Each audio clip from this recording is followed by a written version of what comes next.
ये चोरी आज से नहीं चल रही है। बड़े भाई राहुल गांधी जी ने तो बहुत पहले से ही इस पर नजर गाड़ रखे थे, लेकिन अंतोगत्वा वो वोट चोरी करने वाला समूह आखिरकार पकड़ा जा चुका है। मुझे भी कई दिनों तक जेल में डाल दिया। लोकसभा हमें जेल से ही अंदर के लड़ना पड़ा, नहीं तो आज झारखंड में जिस तरीके से हम लोगों ने पूर्ण बहुमत की सरकार बनाई, लोकसभा में भी उनका खाता नहीं खोलने देते। नमस्कार, आप लाइव सीरीज देख रहे हैं। मैं हूं आपके साथ काव्या। वोटर अधिकार यात्रा का आज आखिरी दिन है और आखिरी दिन पटना के सड़कों पर गजब का जनसैलाब देखने को मिल रहा है। तमाम महागठबंधन के एक तरफ जहां दिग्गज और बड़े चेहरे पटना पहुंचे हुए हैं, चाहे वो झारखंड के सीएम हेमंत सोरेन हो या फिर कांग्रेस के राष्ट्रीय अध्यक्ष मल्लिकार्जुन खड़गे हो, तमाम नेता पटना पहुंचे हुए हैं। तस्वीर हम आपको दिखा रहे हैं और इसी कड़ी में डाक बंगला चौराहे से झारखंड के सीएम हेमंत सोरेन ने कहा है कि अगर मैं जेल में नहीं होता तो खाता नहीं खुलने देता एनडीए का झारखंड में। आपने साथ ही आपको बता दें तो उन्होंने कहा है कि विपक्ष के जनप्रतिनिधियों को ईडी और साजिश के तहत जो है वो डराया जाता है, धमकाया जाता है। आप खुद झारखंड के सीएम हेमंत सोरेन को सुनिए कि वो क्या कुछ कह रहे हैं। सभी को मेरी ओर से झारखंडी जोहार, नमस्ते, आदाब। बहुत संक्षिप्त में बात रखूंगा। बहुत समय से आप सब लोग हमारे यहाँ माननीय खड़गे जी के नेतृत्व में पूरा यूपीए गठबंधन के लोग यहाँ मौजूद हैं।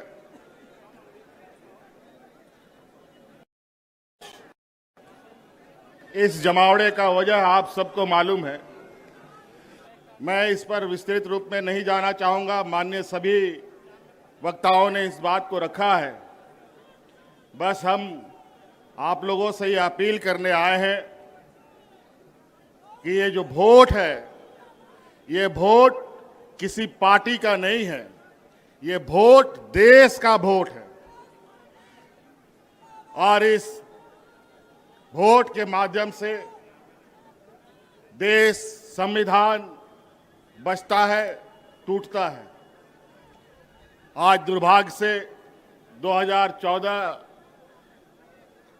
में कुछ चालाक चतुर लोगों ने धन बल के दम पर सत्ता हासिल कर लिया है और 2014 से जिस तरीके से इस देश को इन लोगों ने तबाह किया है, अगर आज नहीं चेते तो फिर आपको दोबारा कभी चेतने का मौका नहीं मिलेगा।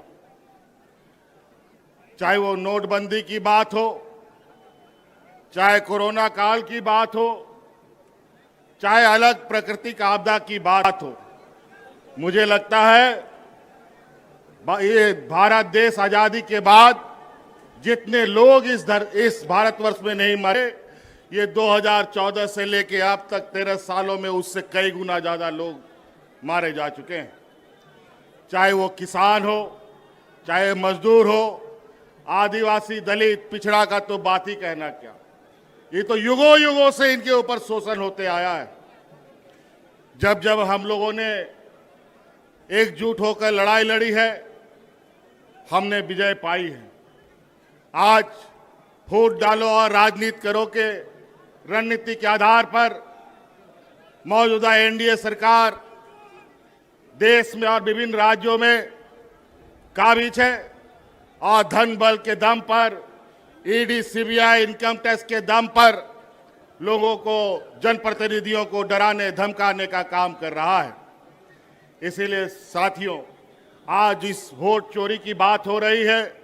ये चोरी आज से नहीं चल रही है। बड़े भाई राहुल गांधी जी ने तो बहुत पहले से ही इस पर नजर गाड़ रखे थे, लेकिन अंतोगत्वा वो वोट चोरी करने वाला समूह आखिरकार पकड़ा जा चुका है।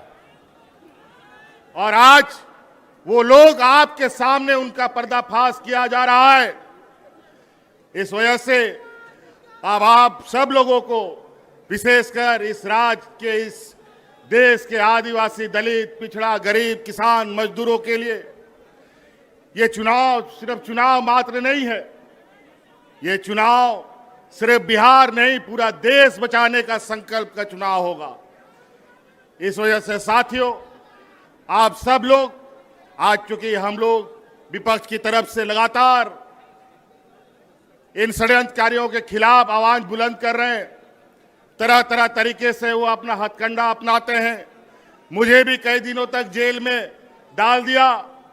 लोकसभा हमें जेल से ही अंदर रह के लड़ना पड़ा, नहीं तो आज झारखंड में जिस तरीके से हम लोगों ने पूर्ण बहुमत की सरकार बनाई, लोकसभा में भी उनका खाता नहीं खोलने देते। इसीलिए साथी, अब आपको इस बात का संकल्प लेना है, बिहार की ऐतिहासिक धरती से हमेशा ऐतिहासिक निर्णयों के साथ यहां राजनीतिक गठबंधन, राजनीतिक तय हुए, रास्ते तय हुए हैं। इसीलिए आप सब लोगों से ये आग्रह है, जिस तरीके से इन लोगों ने यहां पर वोटर रिवीजन का काम किया, हमें पता है स्पेशल वोटर रिवीजन होता है, इंसेंटिव वोटर रिवीजन होता है, लेकिन इंसेंटिव और स्पेशल वोटर रिवीजन कहां से होने लग गया? ये दोनों कब से आ गया? बड़ा ही विचित्र। और आज इन्हीं के द्वारा प्रकाशित वोटर लिस्ट के माध्यम से इन लोगों ने देश की गद्दी संभाल रखी है। आज इनको बर्खास्त करके, इनको इस्तीफा दे करके पूरे अगर देश में स्पेशल वोटर इंसेंटिव रिवीजन कराते हैं, ये भी मंजूर है।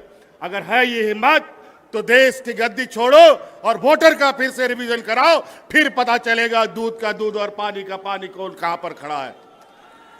इसीलिए साथी, ये चुनाव, आगामी चुनाव, ये सिर्फ बिहार का दिशा दशा तय नहीं करेगा, ये पूरा देश का दशा तय करेगा। और ये बहुत बड़े 30 मार नहीं है। जिस समय मजदूर, किसान, आदिवासी, दलित एकजुट हुआ, तब ये कहीं नहीं टिकते हैं। इसीलिए साथी, आज आप लोगों से यही आग्रह, विनती और आह्वान करने आए हैं कि ये आवाज दूर दूर तक फैलाइए, जन जन तक पहुंचाइए कि आज इस देश में किस तरीके से कालाबाजारी चल रहा है, किस तरीके से आपके हक अधिकार मारे जा रहे हैं। आज हमारे झारखंड में जाके देखिए, आज हमारा झारखंड, बिहार हमेशा एक साथ आगे बढ़ा है, चला है। यहां से भी बड़े पैमाने पे मजदूर पलायन करते हैं, महिला पुरुष। हमारे झारखंड में भी बड़े पैमाने पे महिला पुरुष पलायन करते थे मजदूरी करने के लिए। आज हमने अपनी सरकार में झारखंड की आधी आबादी को पलायन से रोक रखा है। आज उनको हाथ में ताकत दी है, आर्थिक मदद दी है, और आज आने वाला समय में पुरुष का भी राज्य से प्रवासी मजदूर बनने का भी हम रास्ता रोकेंगे। और आज इसी प्रकार यहाँ पर आप इंडिया गठबंधन के साथ खड़ा होइए, लोगों को खड़ा कीजिए, और निश्चित रूप से आज हम कहते नहीं, बल्कि करके दिखाने वाले लोगों में से हैं।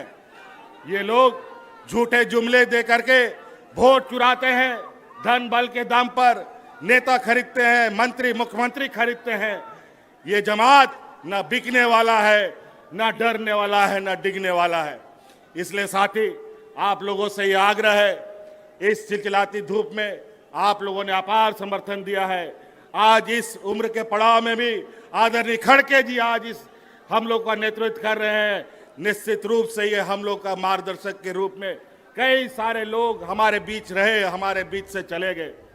आज आपके सहयोग, आपका ताकत इस देश का तकदीर लिखेगा।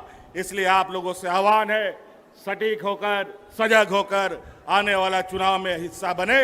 इन्हीं बातों के साथ बहुत बहुत धन्यवाद, सबको जोहार।